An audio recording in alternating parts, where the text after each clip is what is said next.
I want you to look at this. You know what you're looking at when you're looking at this? You're looking at scumbags south of the border dropping off a 3-year-old and 5-year-old girl over a 14-foot border wall. That's what you're looking at right there. Imagine that, 3 years old.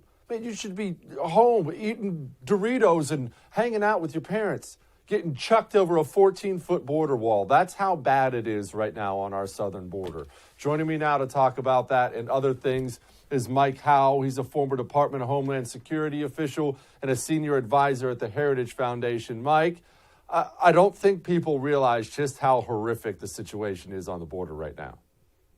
It's terrible. I've been hearing about the March numbers. We're going to set all-time records, anywhere from over 150,000 to 175,000. It's terrible, but that's exactly what happens when you put up the green light for child smugglers, that if you drop a kid off at the border, they're going to get in. Joe Biden took, to the podium last week, and he told smugglers exactly what they wanted to hear. Business is open, and it's been that way for months. As the late, great Dr. Seuss would say, it is disorder at the border, all by Biden's executive orders. It is terrible. It is that. And where are they going, Mike? We clearly don't have the facilities to house them. Those are all bursting at the seams. Where are they taking these people? Well, they're flying them throughout the interior, and they're even flying them directly from Central America up into the interior by restarting this Obama-era Central American Minors Program, which is just basically a new route for illegal immigration where you don't even have to make the journey. We're just going to send a plane for you and fly you wherever you want to go. It's really what they're trying to do here. The problem for the Biden administration isn't the amount of people whatsoever. It's the amount of facilities. Once they get all the money they're going to be asking for to set up all these facilities, they're just going to turn the border into an Amazon Prime. You drop off an illegal alien, they get wherever they want in the country, 2 days, and it's free. Okay, explain this Obama program of picking people up in Central America. I think that's going to be news to quite a few people. Yeah, it's called the Central America Minors Program. The theory from the Obama administration is, well, you say the journey's too dangerous, and that's why we don't like illegal immigration. So we're just going to fly you up here into the interior of the country and then wait for your claims to be heard out. And keep in mind, these claims are not, they get adjudicated as fraudulent or not meeting the standards. So they know, career staff of the department already flagged this in the Obama era. They say, this is just a vector for illegal immigration. These people aren't even eligible, because the kind of relief that folks are eligible for under asylum law is really, really discreet. You have to be a victim of government persecution based on very limited categories. It has to be specific. It's just not an avenue for mass migration.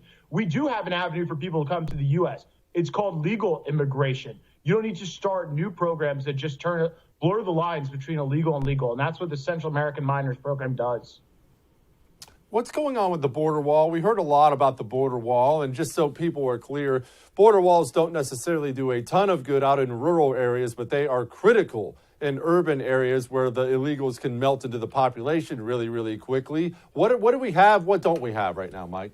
Right. So border wall is huge. It is not the total of border security, but it is an absolutely necessary component of total security. It is that because it gives officers time to respond. It slows them down. It takes time to try to climb over a border wall, and agents can search. Right now, everyone's just dealing with the illegal aliens at the facilities. So these areas are unpatrolled. What the Biden administration did when they stopped construction, just cold turkey, is they left a lot of areas where there's, some wall, an opening, and then more wall, an area where a gate should have been, aren't even installing the gate. They also aren't finishing contracts where the technology was supposed to go on top of the walls. Think cameras, sensors, that sort of thing. And so we have just these areas with disheveled border wall, areas with just basically rods sticking out of the ground. And then you have to pay contractors to go in and rehabilitate that area. And they've already bought the materials and, paid out and outlaid a lot of that money. So we're essentially paying money not to build wall, all because Biden thinks he scores a political point off of it. And the message, it's so simple south of the border. They hear that ICE is shut down and the border wall is stopping and Biden's nice. So these actions have massive consequences. What's the end game for Biden? Is it just that they're the open borders party and they have to take this stance and they're just going to have to try to weather this storm for 4 years? Or is there some nefarious end game they're going for with all that? Look, we've said it a lot. It's no secret. The left thinks mass illegal immigration helps them politically.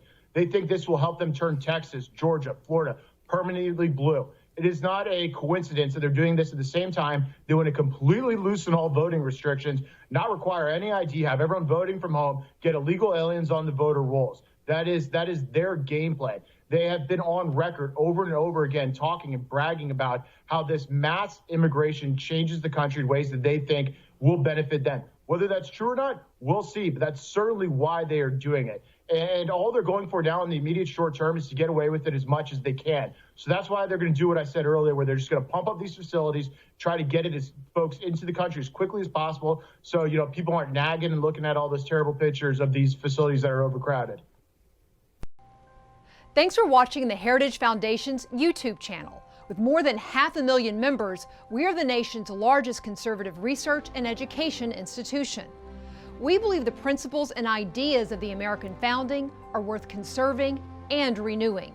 Please help us further our mission by subscribing to this channel and sharing our videos with your family and friends.